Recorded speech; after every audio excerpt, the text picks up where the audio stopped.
Hello, good evening. मेरी आवाज़ आ रही है? Yes, sir. Good evening, sir. Good evening. Okay, 6:05 तक वेट करते हैं, फिर क्लास स्टार्ट करते हैं। कुछ याद है क्या पढ़े थे हम लोग, या भूल गए? भूल गए। ओके, एक बार लेक्चर्स रिवाइज कर लीजिएगा। ठीक है, एक मिनट।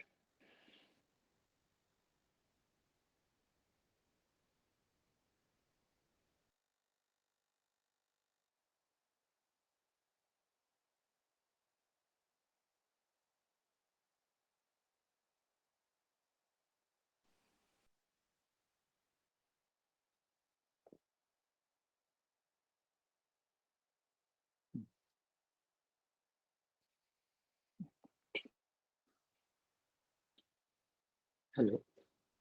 हाँ, तो कुछ भी याद हो किसी को भी थोड़ा सा?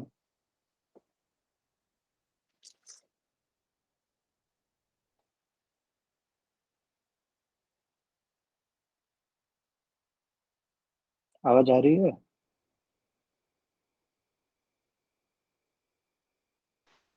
Yes, sir. ओके, पहली चीज, बाकी लोग को भी आ जाने देते हैं, फिर ये डिसाइड करते हैं क्लासेस अपनी कब कब करनी है। ठीक है, जो कंफर्टेबल हो, ज्यादा हेक्टिक नहीं हो। मैं देख रहा हूँ आप लोग ज्यादा क्लासेस करने से शायद हेक्टिक हो जा रहा है आपके लिए। ठीक है, एक वो है। और सभी को अपने उस पे, अपने फोन पे या कैलेंडर पे नोटिफिकेशन आ रहा है आपके आ रहा है ना? ठीक है, तो वो मैंने कर दिया, सबके ईमेल आईडी ऐड कर दिया है। ठीक है, तो लेट्स स्टार्ट। ठीक है, तो जो आप लोग कुछ चीजें अगर भूल गए हो तो ट्राई टू रिवाइज इट। हम लोग ने जो भी क्लासेस लिए हैं वो ऑलरेडी अवेलेबल है, यूट्यूब पे मैंने डाला हुआ है। और दूसरी चीज है कि आप सभी को ये चीजें थोड़ी थोड़ी रिवाइज कर लेनी है, और कोई भी डाउट हो you are free to ask. ठीक है, हम लोग हर क्लास के बाद में थोड़ा टाइम रखता हूँ, you can ask, we can discuss. ठीक है, तो हम लोग एडिटिव मैन्युफैक्चरिंग पढ़ रहे थे। हम लोगों ने शुरुआत में देखा कि एक्चुअली ये माइक्रो फैब्रिकेशन और नैनो फैब्रिकेशन होता कहाँ है। ठीक है, तो ओके, यहाँ में यहाँ, हाँ। तो माइक्रो फैब्रिकेशन और नैनो फैब्रिकेशन हमारे क्लीन रूम में होता है। क्यों क्लीनलीनेस जरूरी है? कुछ याद आ रहा है ये चीजें? फिर हम लोगों ने पढ़ा वेफर क्लीनिंग कैसे होता है, उसके प्रोसेसेस। फिर हम लोग कुछ एडिटिव प्रोसेसेस पढ़ रहे थे। एडिटिव मतलब जिसमें इसके पहले हम लोग ने ऑक्सीडेशन भी पढ़ा है, जिसमें ग्रो करते हैं आप, वेफर पे ही ग्रो करते हैं। फिर अभी हम लोग पढ़ रहे हैं एडिटिव प्रोसेसेस के अंदर तीन चार प्रोसेस पढ़ेंगे पढ़ेंगे सीवीडी, पीवीडी।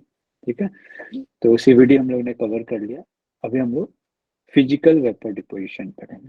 ठीक है, तो ये बेसिक्स है मेरे बारे में। ये अपना लिंक है, जो पहले था वही कंटिन्यूड रहेगा। आपको अगर लेक्चर्स रिविजिट करने हैं कि आप, ये चैनल लिंक है, स्लाइड में दूंगा, उसमें भी स्लाइड में अपलोड करूंगा ही गूगल क्लासरूम में। एज वेल एज अगर आपको किसी को कोई डाउट होता है, कुछ ऐसा है, इवन आफ्टर दिस क्लासेस आपको लगता है कि कांटेक्ट करना है, this is my email ID. ठीक है, और फॉर फर्दर असिस्टेंस और कांटेक्ट आप साइट पे भी चेक कर सकते हो। ठीक है, तो स्टार्ट करते हैं। यहाँ तक का कोई डाउट, कुछ चीजें याद आ रही है जो भूले हो, बताता है कुछ भी? अपूर्व, हेलो। Yes sir. हाँ, कुछ कुछ डाउट है? अभी तक की चीजें याद है कुछ? सर रिवाइज करना होगा एक बार, पर ऐसे डाउट नहीं है। डाउट नहीं है। एंड जब इसको आप पढ़ रहे हो, बेस्ट होता है कि जनरली हम लोग क्या होता है कि उधर वीडियो ऑन कर देते हैं और सो जाते हैं मस्त। उसके बजाय बेस्ट होता है कि जैसे हम लोग फिजिकल क्लासरूम में होते हैं ना, कि वी प्रिपेयर आवर नोट्स, जो पढ़ाया जाता है साथ में, वो चीजें करनी चाहिए। दो मैं स्लाइड दूंगा, सब कुछ दूंगा, बट कुछ ऐसी भी चीजें होती है जो स्लाइड में नहीं होती है। मैं आपको कुछ ऐसे ही सकता हूँ जो स्लाइड में नहीं होगी, जो चीजें याद करनी हो और जो आपको रेफर करनी होगी बाद में कि हाँ वो चीज का कुछ तो पढ़ा था बट एग्जैक्ट क्या पढ़ा था वो देखना हो, तो यू शुड हैव नोट्स। ठीक है, आसान होता है। और दूसरी चीज, ये पूरा सब्जेक्ट मैं मतलब आपके लिए बर्डन टाइप का नहीं, आपके लिए एंजॉयबल, कि आप बस चीजें क्या होती है ये जान लें, ये रख रहा हूँ मैं। उसमें बहुत सारी टेक्निकल चीजें नहीं डाल रहा हूँ मैं, ये भी चीज नहीं डाल रहा हूँ कि आपको ये इक्वेशन याद करना है, वो करना है।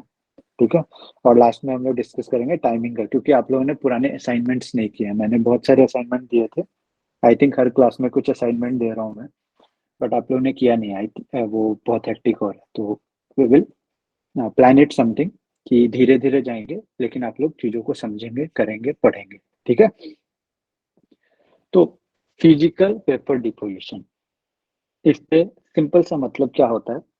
फिजिकल मतलब जहां किसी चीज को हम फिजिकली उठा के एक, फिजिकल, और वेपर मतलब वेपर फेज में, इन फेज ऑफ क्या बोलते हैं, जैसे सॉलिड लिक्विड गैस होता है, तो ये वेपर के फेज में डिपॉजिट करते हैं। तो यहाँ एक चीज समझने की जरूरत है, जैसे केमिकल वेपर डिपोजिशन में हम लोगों ने क्या किया था, वहां ऐसा हो सकता है कि एक केमिकल हो और एक गैस हो।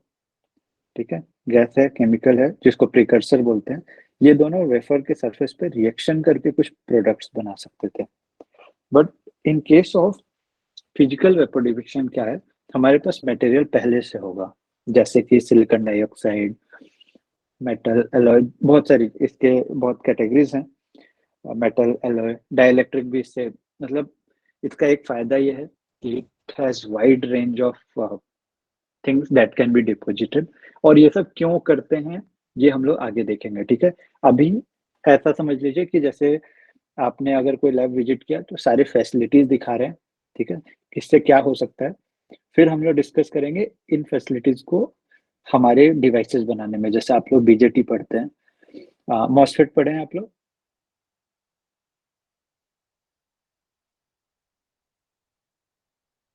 Hello, Yes, sir. Yes, sir. MOSFET पढ़े हैं ना? तो मॉसफेट का स्ट्रक्चर पढ़ा तो दिया जाता है, बट बनता कैसे है? ठीक है, मैंने एक एग्जांपल भी दिया था ना कि हम लोग पीएन जंक्शन जैसा सोचते हैं, बनता उससे काफी डिफरेंट है, वैसे नहीं बनता है। ठीक है, तो इस तरह की चीजें जो प्रैक्टिकली कैसे बनेगी, वो चीज आपको तभी पॉसिबल है जब आपको ये समझ आएगा कि क्या क्या सिस्टम्स हैं जिनसे बनाए जा सकते हैं। और कुछ ऐसे भी चीजें हैं जो आपको इनोवेशन आपके दिमाग में आएगा, वो भी डिस्कस करेंगे, विल मूव फॉरवर्ड। ठीक है, तो इसका इसमें एक बहुत इंपॉर्टेंट चीज है जो मैंने आप लोग को इसके पहले असाइनमेंट भी दिया था, वैक्यूम पंप्स। यहाँ देखिए एक चीज लिखा हुआ है, accomplished by a variety of vacuum deposition methods। मतलब यहाँ क्या है, ये जो भी चीजें होती है ये वैक्यूम में होती है, वेरी लो प्रेशर। क्यों? क्योंकि आप लोगों ने ब्राउनियन मोशन पढ़ा होगा, बहुत अगर पार्टिकल्स होंगे तो they will be randomly moving. और यहाँ हम लोग वेपर जब डिपॉजिट कर रहे हैं तो वो जाना चाहिए, क्या है कि एक जगह से दूसरी जगह मूव करने के लिए उसको बीच में कोई हिंड्रेंस नहीं होना चाहिए, क्लीन होना चाहिए।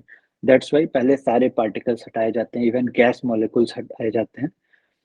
तब बहुत थिन फिल्म, नैनोमीटर्स में हम लोग फिल्म बनाते हैं। ठीक है, मैं आपको कुछ प्रैक्टिकल भी दिखाऊंगा कि कैसे बनाते हैं।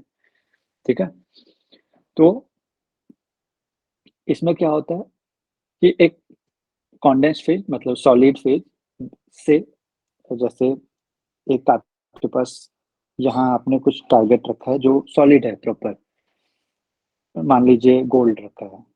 ठीक है, गोल्ड सॉलिड फॉर्म में आता है। अब आपको इसको एक वेफर पे एक परत चढ़ाना है इसका। तो कैसे करेंगे? देयर आर डिफरेंट मेथड्स, जिसमें से एक मेथड है फिजिकल वेपर डिपोजिशन का। इसको हीट करेंगे, इतना हीट करेंगे कि ये इवापोरेट होने लगे, गोल्ड इवापोरेट होने लगे। यू कैन अंडरस्टैंड कितना टेम्परेचर जाएंगे हम लोग। और इवापोरेट होके इस पे डिपॉजिट हो। ठीक है, कोई कोई इशू यहाँ तक? No sir. No sir. ठीक है, तो और फिर वहां जाके ठंडा होगा और वापस ये सॉलिडिफाई हो जाएगा, एक लेयर बन जाएगा। देखने में सुनने में बहुत आसान है, बट रियल लाइफ में जब ये करना होता है तो फर्स्ट वैक्यूम बनाना ही सबसे बड़ा मुश्किल होता है कि इसको कैसे बनाएंगे इतना हाई वैक्यूम, जिसके लिए हम लोगों ने दो चार जो वैक्यूम सिस्टम्स पढ़े हैं, टर्बो सिस्टम। इनफैक्ट जो टर्बो मैं यूज करता हूँ उसमें 1010 हर्ट्ज है, मतलब उसके जो रोटेशन है 1010 रोटेशंस पर सेकेंड। तो आई यू कैन अंडरस्टैंड कि कितना फास्ट पंप आउट करना होता है ताकि वो इतना लो मतलब लो प्रेशर जा पाए पूरी चैम्बर को, और उस चैम्बर को भी ऐसा बनाना होता है कि वो इतना इतना प्रेशर संभाल सके, क्योंकि बाहर से बहुत प्रेशर है, अंदर आप खाली कर रहे हो तो काफी मोटा थिक उसका बनता है, क्या बोलते हैं, स्टील का, बहुत हाई ग्रेड स्टील का बनता है। फिजिकल वेपर डिपोजिशन से अ, कई वैरायटी की चीज फिल्म डिपोजिट हो सकते हैं। That includes metal, alloy, dielectric. Dielectric जो हम लोग गेट पे डाइलेक्ट्रिक यूज करते हैं, SiO2, आजकल हैफनियम ऑक्साइड भी यूज हो रहा है। सिरेमिक्स भी इवन डिपोजिट होता है जो सुपर कंडक्टिविटी में यूज हो रहा है। Semiconductors which include silicon, germanium, gallium nitride, ठीक है, inorganic compound as well as polymers, ये सारी चीजें डिपोजिट होती है। तो इसका सिंपल फंडा है, सोर्स क्या होगा, एक सॉलिड या लिक्विड फेज में ऑलरेडी हमारे पास चीज प्रेजेंट है, उसको हम इवापोरेट करेंगे, वो गैस फेज में बनेगा, जहां जाना है वहां डिपोजिट होगा और फिर वहां सॉलिडिफाई होगा। तो ये करते कैसे हैं, तो इसके 5 जनरल मेथड्स हैं। First one is thermal evaporation, सबसे कॉमन, सबसे बेसिक मेथड, ठीक है। Second one is sputtering. Sputtering हम लोग नेक्स्ट क्लास में देखेंगे। स्पटरिंग में क्या है, सिंपली ये समझ लीजिए जैसे हम लोग कीचड़ पे अगर पत्थर मारते हैं तो क्या होगा, अगर यहाँ पे पत्थर मारते हैं तो क्या होगा, कुछ चिटके निकलेंगे, ठीक है।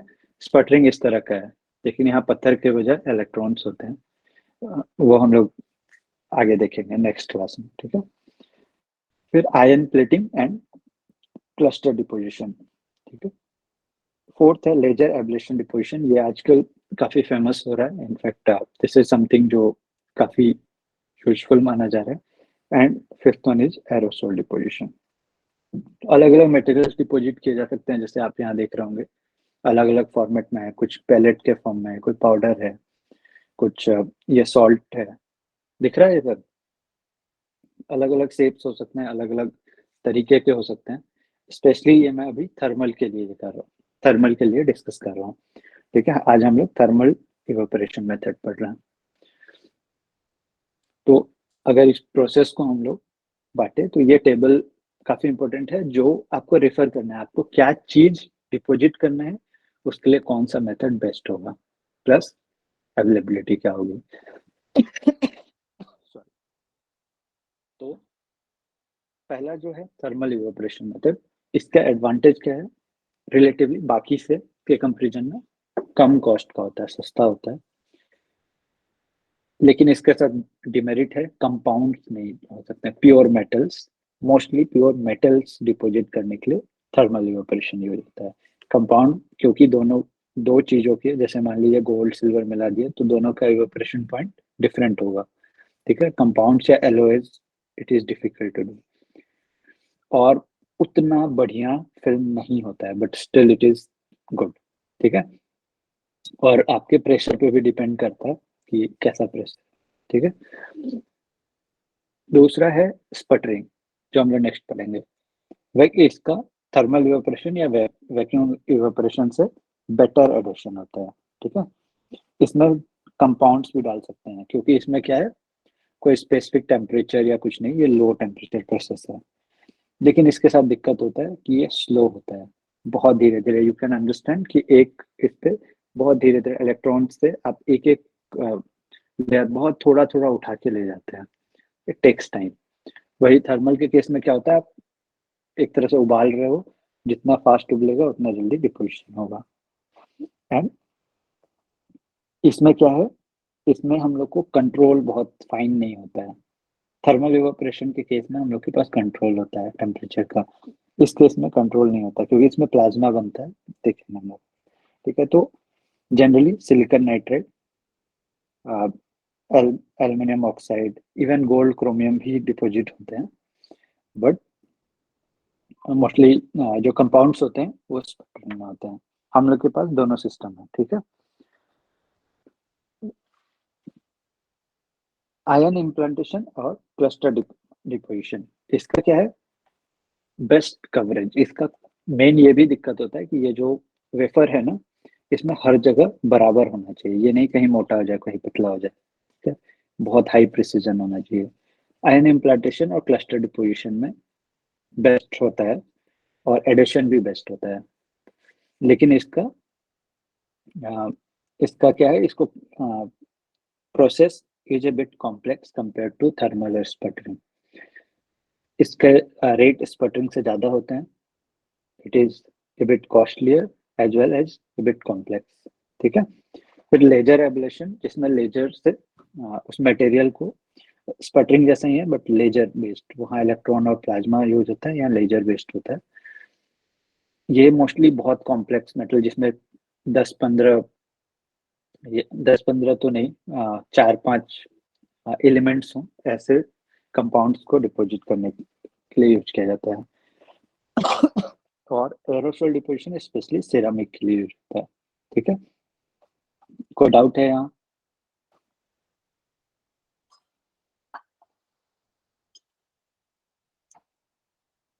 समझ आ रहा है? Yes, sir. ठीक है, Sir. तो मैं पूछूंगा भी। ठीक है, मैं क्वेश्चंस भी पूछूंगा आपको समझ आने से। मैंने पहले भी बताया ना कि दो ही रीजन हो सकता है नो क्वेश्चन के लिए, या तो पूरा समझ आ रहा है या बिल्कुल समझ नहीं आ रहा है। ठीक है, तो अगर आपको कुछ समझ आ रहा है, that means there must be some questions. ठीक है, तो ये कुछ तो पहले हम लोग देख रहे हैं थर्मल इवेपोरेशन। ये मोस्टली मेटल्स के लिए यूज होता है और बहुत हाई वैक्यूम चाहिए होता है, 10⁻⁻⁶ टॉर के रेंज में। ठीक है, ये कुछ इमेजेस हैं और मैं दिखाऊंगा और डिटेल इमेजेस। ठीक है, यहाँ समझ आया?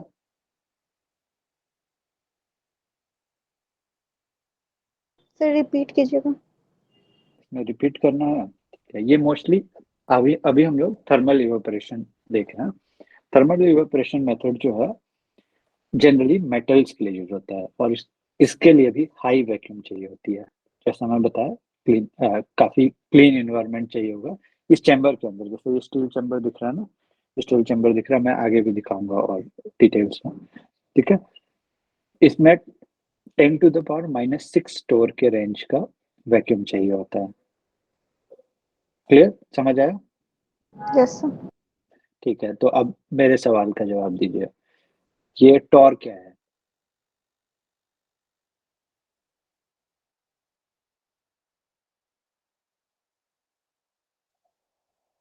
सर प्रेशर का यूनिट है। प्रेशर का यूनिट है।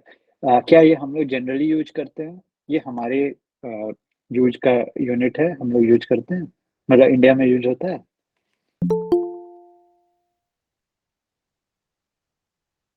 सर जनरली हम लोग एटीएम यूज करते हैं। एटीएम यूज करते हैं। और कोई प्रेशर का यूनिट बताइए, कोई और पास्कल। बताए? Pascal, good. न्यूटन पर और metre square. Newton per metre square, वो तो पास्कल ही है ना। Yes sir. तो और भार्गव आप बताइएगा, कोई यूनिट को जो पता हो। चलिए मैंने छोड़ दिया, और कोई बताइए। हम्म, राजा, राजा सिंह।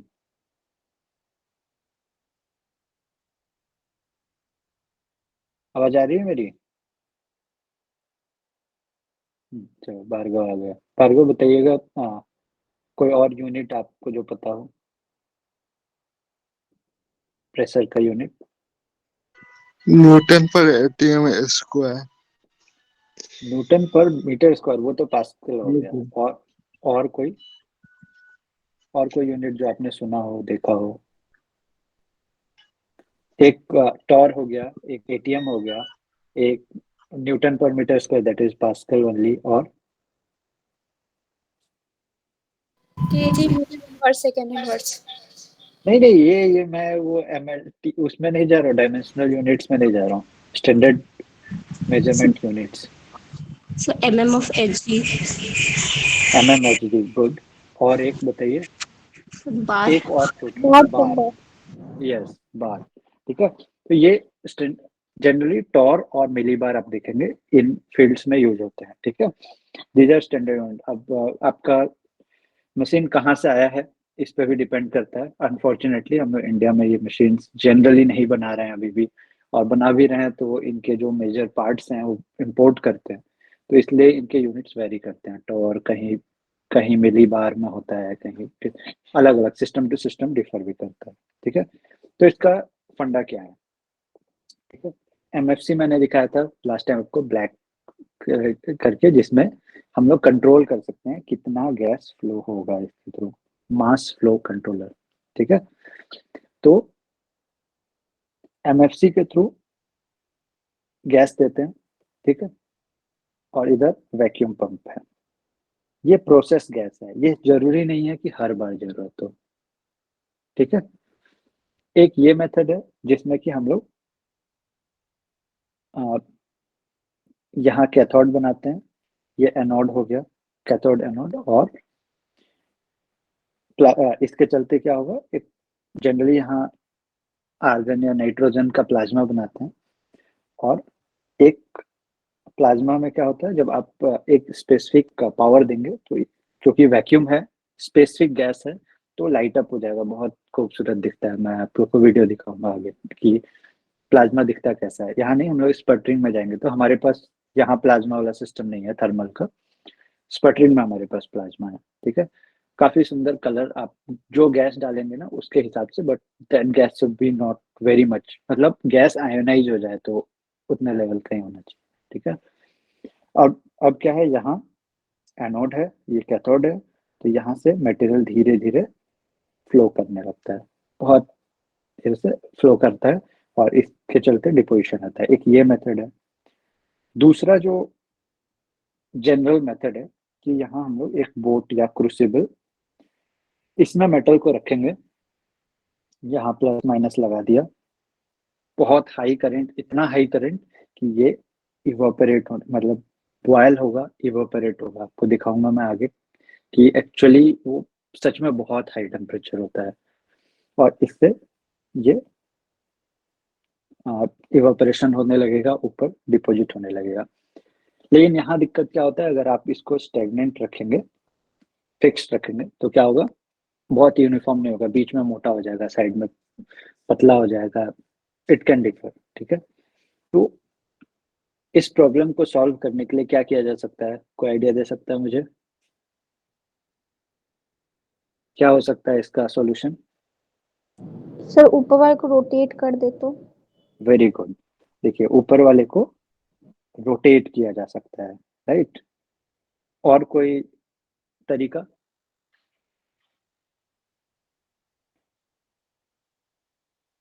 ये एक पहला चीज क्या किया जाता है, रोटेट किया जाता है। दूसरा इसके साथ प्रॉब्लम है, जो कि हम लोगों ने पहले ही देखा स्लाइड में, इसका एडिशन बहुत अच्छा नहीं होता। एडिशन मतलब फिल्म बना, लेकिन उसको आप किसी चीज से अगर स्क्रैच करोगे तुरंत निकल जाएगा, बहुत अच्छे क्वालिटी का फिल्म नहीं बना, तो उस पर चिपका नहीं रहा।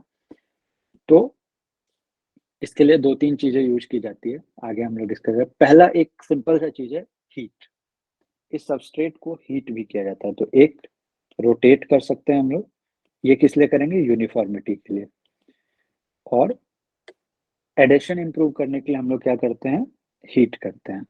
ठीक है, ये दोनों चीजें, आप अगर कभी जाओगे कहीं, आपको लगता है कि एडिशन चाहिए, नहीं आ रहा है, you can increase the temperature. कहीं यूनिफॉर्मिटी नहीं आ रहा है, आप उसको रोटेट कर सकते हैं, बट बहुत तेज भी नहीं होना चाहिए, बहुत तेज होगा तो कुछ भी डिपॉजिट नहीं होगा। रोटेट होता है तो एडेशन कमजोर होता है, हीट होता है तो यूनिफॉर्मिटी कम होती है। ठीक है, दोनों को आपको मेंटेन करना है। कि अब ये जानना है हम लोग को कि क्यों लो वर्किंग प्रेशर चाहिए। ठीक है, तो मीन फ्री पाथ पढ़े ना हम लोग। यहाँ अगर एक एटम है, कई सारे मॉलिक्यूल्स हैं एटम या मॉलिक्यूल, ब्राउनियन मोशन, तो ये क्या होते हैं, ये मूव करते हैं रेंडमली। ठीक है, तो आप लोगों ने पढ़ा होगा इलेक्ट्रॉन्स का भी मीन फ्री पाथ और ये सब, ये बिना एक दूसरे से टकराए कितने दूर तक ट्रेवल कर सकते हैं सीधा सीधी, इसको मीन फ्री पाथ बोलते हैं। तो हम लोग हाई वैक्यूम इसलिए बनाते हैं ताकि ये मॉलिक्यूल्स जो हैं इनको कम टकराने को मिले, इनका मीन फ्री पाथ बढ़ जाए। दूसरी चीज है सरफेस सरफेस डैमेज नहीं हो। क्यों नहीं हो? क्योंकि अगर कॉन्टेमिनेंट हो, कुछ दूसरा मॉलिक्यूल हो, वो भी टकराएगा और वो सरफेस को हमारे खराब कर सकता है। ठीक है, रफनेस जनरेट होता है तो इसलिए। और आपको इसमें एक चीज दिख रहा होगा, यहाँ देखिए, यहाँ, हाँ, थिकनेस मॉनिटर, ये piezo electric thickness monitoring device. इससे हम लोग ये देखते हैं, इस पे जैसे डिपोजिशन इस पे हो रहा है उसी तरह इस पे भी कुछ डिपोजिशन होगा। तो इसका सिंपल सा कॉन्सेप्ट है कि इसका वेट बढ़ता जाएगा, जैसे जैसे डिपोजिशन होगा वैसे वैसे इसका वजन बढ़ रहा होगा। ठीक है, जैसे वजन बढ़ता है उसके हिसाब से कितना थिक हो गया आपका फिल्म, ये मेजर करते हैं। ठीक है, मोस्टली। और दूसरा चीज है, यहाँ थर्मोकपल लगा होता है, कितना टेम्परेचर पहुंच गया। देर आर डिफरेंट मॉडल्स, अलग अलग। ठीक है, कोई बेल टाइप के जार होते हैं, कोई स्क्वायर शेप्ड होते हैं, हर तरह के अलग अलग मॉडल होते हैं। इसका ये फायदा है कि स्पटरिंग जो हम लोग आगे पढ़ेंगे उससे फास्ट होता है, बट इसमें मटेरियल्स लिमिटेड होते हैं। मतलब इसमें आप जो भी मटेरियल डालेंगे वो पूरा पूरी यूज होगा या फिर वो पूरा पूरी खराब हो जाएगा, you can not reuse it. ठीक है, वो गर्म किया क्योंकि वो उसके बाद खुला चैम्बर तो ऑक्साइड हो जाता है। ठीक है, लिमिटेड मटेरियल डाल सकते हैं। वही स्पटरिंग के केस में वो लो टेम्परेचर प्रोसेस है, मटेरियल जो बचा हुआ है वो खराब नहीं होता, जैसा है वैसा हो जाता है। ठीक है, इन इसमें ये भी ध्यान देना होता है हम लोग को कि शैडोइंग इफेक्ट नहीं हो। ठीक है, जो हम लोग ने बोला ना कि यूनिफॉर्मिटी चाहिए। अभी हम लोग को अगर कहीं ऐसा है, हमारे हमेशा सरफेस प्लेन नहीं होगा। ठीक है, कुछ स्ट्रक्चर्स बने हो सकते हैं, उस पर कुछ ऐसा बना हो सकता है। ठीक है, पहले से, या फिर आपने उस पर कुछ गड्ढे बना दिए हो सकते हैं एचिंग करके। तो हम लोग को एक यूनिफॉर्मिटी चाहिए होता है इस तरह का। बट इस यूनिफॉर्मिटी को कई बार क्या होता है कि कभी ऐसा शेप बन जाता है, कभी थिक थिक भी किया तो पूरा नहीं बना, अलग अलग शेप बन सकते हैं। ठीक है, इसका सॉल्यूशन भी रोटेट करना होता है और हीट करना होता है। इससे क्या होता है, यूनिफॉर्मिटी आती है। ठीक है, leave this is very technical. ठीक है, और क्योंकि बहुत सारे सिस्टम्स यूज होते हैं। ठीक है, कैसे मीन फ्री पाथ इसका बढ़ता है, ये सब चीजें, if you are interested slides में दूंगा, आप पढ़ के देखिएगा। ठीक है, ये चीज याद रखना है कि क्या क्या यूनिट्स यूज होते हैं प्रेशर के, क्योंकि there are different units for different machines. ठीक है, तो जनरली 1 to 1.333 मिली बार होता है। ठीक है, that is equivalent to 1 atmospheric pressure. ठीक है, हाँ, ठीक है, ये बार होगा ना, सॉरी, ये 1.333 बार होगा। ठीक है, स्टैंडर्ड एटमॉस्फेरिक प्रेशर 1.01 1.33 डिफर होता है। ठीक है, टोर और बार के बीच का कंपेरिजन, जनरली हम लोग इसमें जाते हैं 10⁻⁻⁶, मतलब अराउंड 2 या 3 इंटू 10⁻⁻⁶ मिली बार, ये रेंज होता है हमारा जितना प्रेशर जाना होता है। 2 to 3, 4 5 पे भी लोग कर लेते हैं, बट 2 3 इज गुड। ठीक है, आप जितना लोअर प्रेशर तक जाएंगे, इससे जितना घटेगा, ठीक है, उतना अच्छा एडेशन होता है, लेकिन ये प्रेशर पहुंचने में कई घंटे लग जाते हैं। ठीक है, तो ये कुछ सिस्टम है, दिख रहा, ठीक है, ये एक सिस्टम है हमारे पास। ठीक है, ये जो आपको दिख रहा है सेमीकोर, ये चैम्बर है जिसमें कि ये देखिए ये बेल सेप चैम्बर है जिसमें डिपोजिशन होगा। ठीक है, ये पीछे ये टर्बो मोलिकुलर पंप है जिसके बारे में मैंने पढ़ने बोला था, जो हाई वैक्यूम क्रिएट करेगा। ये सब प्रेशर गॉज हैं। ठीक है, ये हाई वैक्यूम करेगा, लेकिन इसको ध्यान रहे ये नॉर्मली वर्क नहीं कर सकता।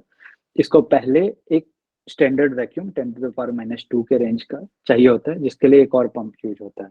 ठीक है, इसके पीछे आप देखिए पूरे अलग इतने छोटे से प्रोसेस को कंट्रोल करने के लिए कितना कुछ यूज होता है। ठीक है,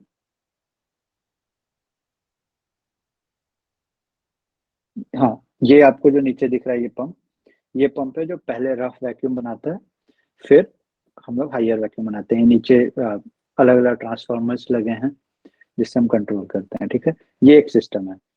एक और सिस्टम है which has been customised, custom made, जो हम लोग ने बनाया हुआ है।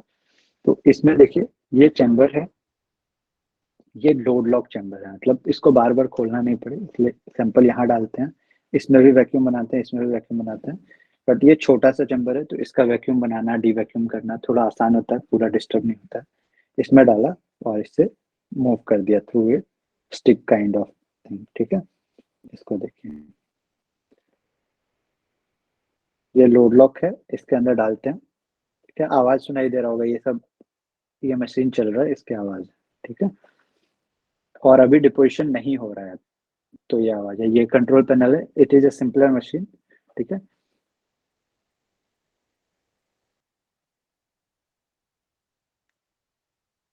ये इसका लेआउट है, एक्चुअली ये कैसे वर्क करेगा। ठीक है, ये देखिए इसमें भी ये विंडोज हैं जहां से हम लोग देख सकते हैं। ठीक है, पीछे ये टर्बो मोलिकुलर पंप, और वहां आपको एक बड़ा सा बॉक्स दिख रहा है, दैट इज चिलर। इसको इसके चारों तरफ ठंडा पानी वो करते हैं, रोटेट करते हैं, नहीं तो ये जलने लगेगा। ये पूरा आपको जाल दिख रहा है, ये पानी हर एक इलेक्ट्रोड पे रोटेट करते हैं। समझ आ रहा है यहाँ तक, या ऊपर ऊपर जा रहा है?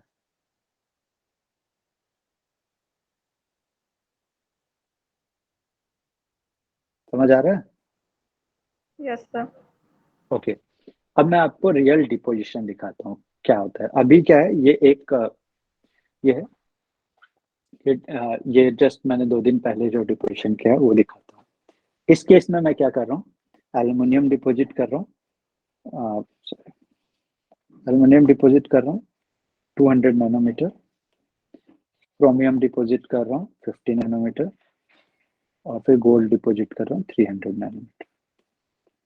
ठीक है, और आप यहाँ आप देख पाएंगे सही से कि जब डिपोजिशन होता है तो एक्चुअल क्या कंडीशन होता है। ठीक है, मैंने आवाज म्यूट कर दिया, बहुत हल्ला होता है, बट लेटर पार्ट में आपको आवाज फील होगा। ठीक है, देखिए ये अभी गोल्ड डिपोजिशन हो रहा है, गोल्ड नहीं सॉरी एल्युमिनियम। और इसको आप ध्यान से देखिए कि इसमें एल्युमिनियम प्रॉपर बॉयल होता हुआ दिखेगा आपको। ठीक है, वो बोट है टंगस्टन का, इसमें एल्युमिनियम रखा हुआ, और एल्युमिनियम इतने टेम्परेचर पे है कि बॉयल हो रहा है प्रॉपर, उसमें उबाल आता हुआ दिखेगा। ऊपर थोड़ा बाद में दिखे, हाँ ऊपर सबस्ट्रेट जो है वो घूम रहा है और इसमें हीट भी दिया हुआ। ठीक है, नेक्स्ट स्टेप में दिखेगा आपको। और ये पूरा अंधेरा चैम्बर है, अंदर कुछ नहीं होता है, सब कुछ बंद होता है, जब डिपोजिशन होता है तभी दिखता है। ठीक है, और इसके ऊपर जो जहाँ से देख रहे हैं वो शीशा काफी मोटा और ब्लैक है, क्वार्ट्ज ग्लास है, तब इतना दिख रहा है। ठीक है, अभी ये है क्रोमियम डिपोजिशन। क्रोमियम के साथ ये होता है, chromium never boils, it sublimates, evaporate नहीं होता है, सब्लिमेट हो जाता है, डायरेक्ट सॉलिड से वेपर फेज में जाता है। ऊपर आपको दिख रहा होगा तो सबस्ट्रेट होल्डर है, और हाँ ये गोल्ड है। तो यू कैन सी इसमें आपको अगर थोड़ा सही दिख पाए तो इसमें गोल्ड प्रॉपर उबलता हुआ दिखेगा आपको। ठीक है, गोल्ड उबल के ऊपर डिपॉजिट हो रहा होगा।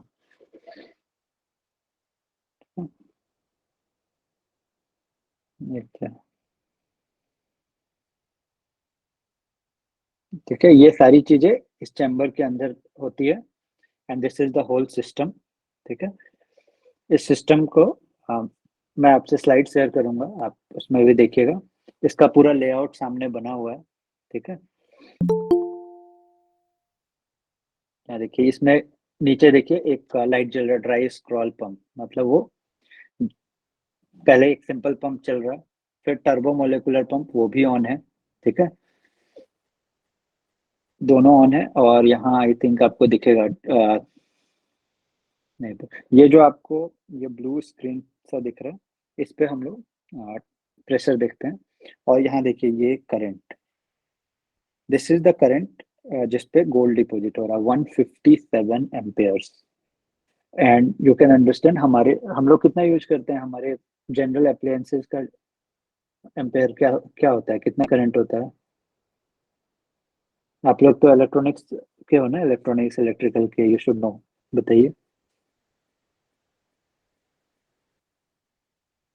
सर अप्रोक्स 12 से 24 एम्पियर के। 12 से 24 एम्पेयर? सर आपने घर सर में हाउस पावर, होल्ड बस। हाँ, हाउस होल्ड पावर प्लग की, पावर प्लग लगा होता है कहीं कहीं स्पेसिफिक, जैसे हीटर ये सब यूज करने के लिए, उसका एम्पेयर व्हाट इज एम्पेयर, वो क्या होता है, रेटिंग क्या होता है पता है? कोई भी बोलिए, आसपास कहीं होगा। 24 होता सर। नहीं, 16 होता है। ठीक है, 16 इज द हाईएस्ट। ठीक है, जनरली हम लोग जब 1800 2000 वाट तक यूज करते हैं ना, तो भी हमारा 10 एम्पेयर से ऊपर नहीं जाता है करंट। आप कैलकुलेट करके देख लीजिए। ठीक है, लैपटॉप ये सब चलाने के लिए भी, इनफैक्ट हम लोग जो 150 वाट का वो बड़ा वाला आजकल चार्जर यूज कर रहे हैं इसका, मोबाइल फोन्स के लिए, दैट ऑल्सो टेक्स 1-2 एम्पेयर्स। ठीक है, और 1-2 एम्पेयर काफी होता है किसी का जान लेने के लिए। 1 ampere is enough to kill someone. और यहाँ हम लोग जाते हैं 170, इनफैक्ट 170, 175, 190 एम्पेयर तक जाते हैं। So you can understand how much current is being given. ठीक है, उतने छोटे से अमाउंट को, तभी हम लोग ऑलमोस्ट 2000-3000 डिग्री सेल्सियस तक पहुंचते हैं, मेटल्स इवापोरेट होते हैं। ठीक है, तो when ever using such systems, कहीं भी जाए बहुत प्रिकॉशन, ये बहुत जरूरी है।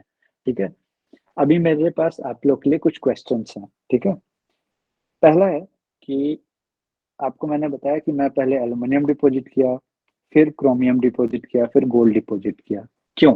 कोई रीजन आपको के दिमाग में आ रहा है? क्यों क्यों नहीं डायरेक्ट गोल्ड डिपॉजिट कर लिया, या करना था तो केवल एल्युमिनियम कर लेता? क्यों? कोई प्रोबेबल रीजन आपको जो लगता हो?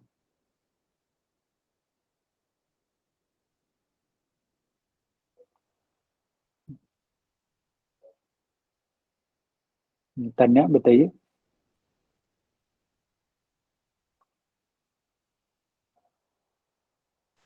Yes sir.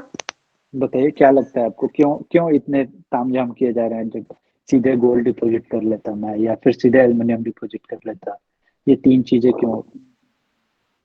कई बार इससे ज्यादा स्टैक्स भी डिपॉजिट होते हैं, क्यों?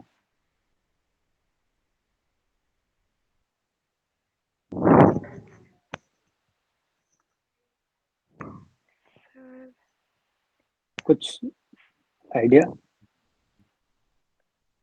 No sir. नो, ठीक है।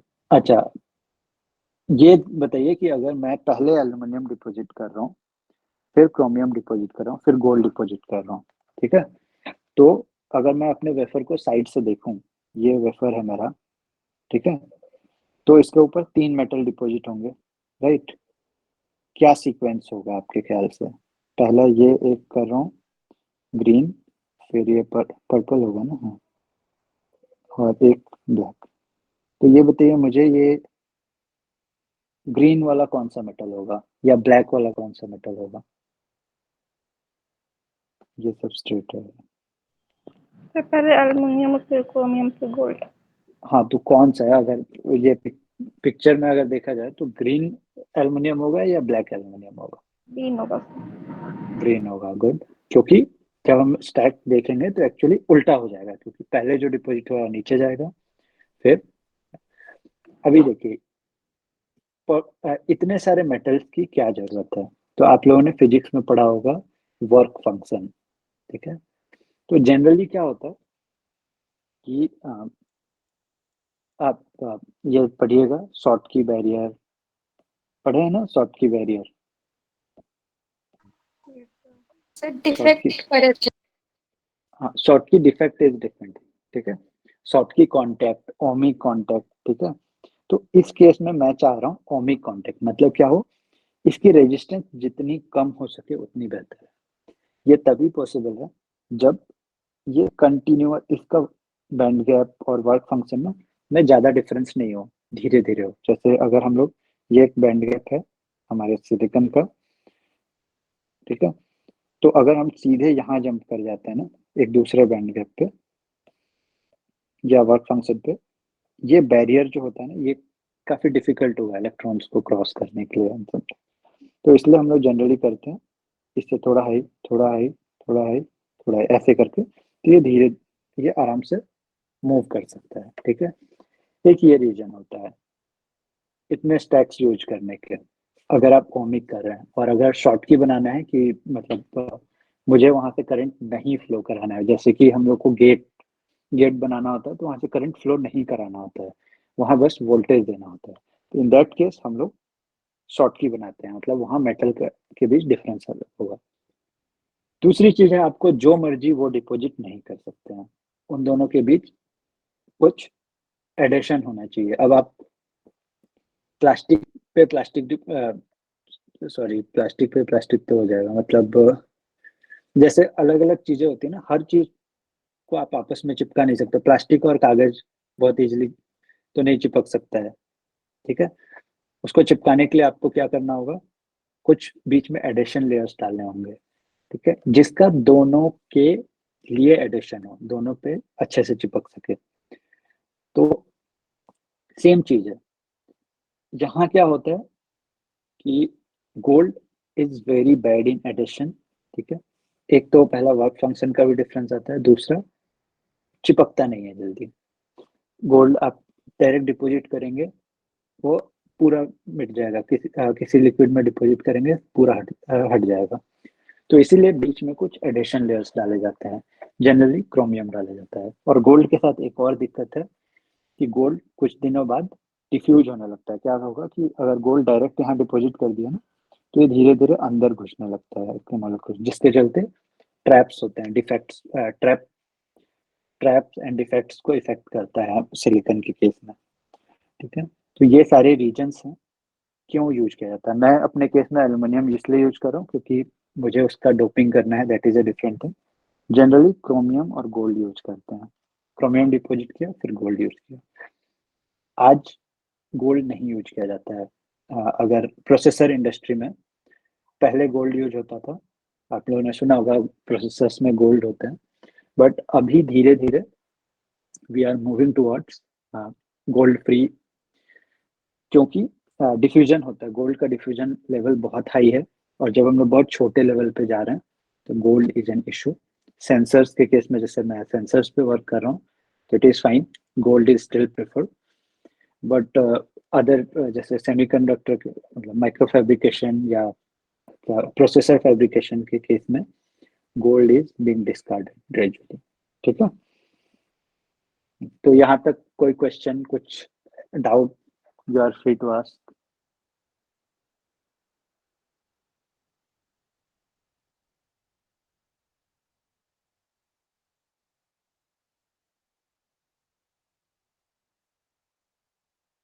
कोई question?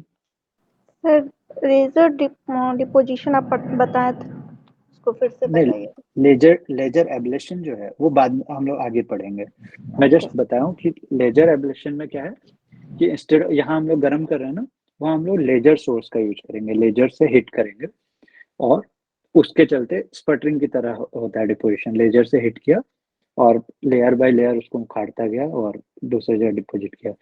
उखाड़ना in not in that sense, बहुत कम कम लेयर्स में उखाड़ता गया। और कोई क्वेश्चंस? सर आपने बताया कि आप गोल्ड नहीं यूज़ करते हैं, तो हाँ। उसकी प्लेस फिर क्या यूज़ करते हैं? अभी mostly people are moving towards aluminium, ठीक है, एल्युमिनियम बेस्ड उस पे जा रहे हैं। लेकिन एल्युमिनियम के साथ भी एक दिक्कत है कि एल्युमिनियम बहुत जल्दी ऑक्सीडाइज हो जाता है। आप लोग ने पढ़ा ही होगा, एल्युमिनियम के ऊपर एक लेयर बन जाता है। तो इसलिए अभी क्या है कि एल्युमिनियम बेस्ड करके और उसको तुरंत पैक कर दिया जाता है। उसको प्रॉपर वैक्यूम में ले गए और पैक कर दिया। ब्लैक वो बॉक्स होता है ना, ब्लैक जिसमें अपना प्रोसेसर वो सब ब्लैक आप लोगों ने देखा होगा चिप, उसमें तुरंत पैक कर दिया जाता है एंड कॉन्टेक्ट बना दिया जाता है। एल्युमिनियम कॉपर एक्सप्लोर किया जा रहा है, but gold is being discarded, क्योंकि अभी क्या होता है, गोल्ड छोटे लेवल पे बहुत ज्यादा डिफिकल्टीज कर रहा है। वो आप लोग वीएलएसआई में आगे भी पढ़ेंगे कि जैसे जैसे हमारा फ्यूचर साइज छोटा होता जाता है ना, वैसे बहुत सारे प्रॉब्लम्स जो पहले नेग्लिजिबल थे वो मैटर करने लगते हैं, क्योंकि जब छोटा साइज हो रहा है तो वहां उनके इफेक्ट्स बहुत बड़े दिखने लगते हैं।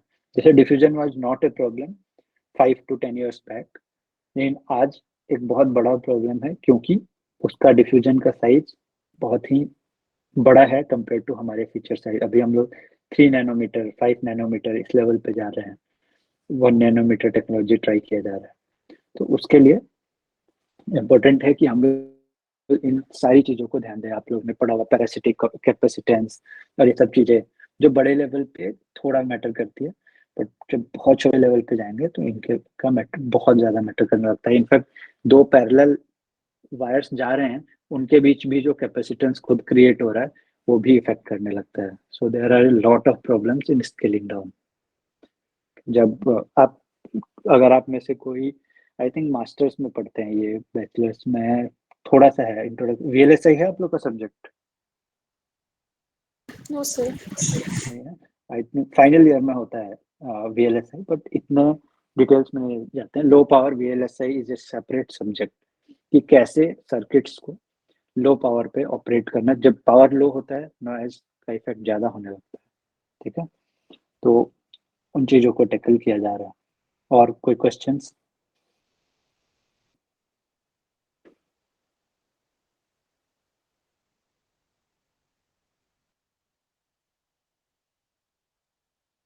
ओके, तो यहाँ क्लास को एंड करते हैं।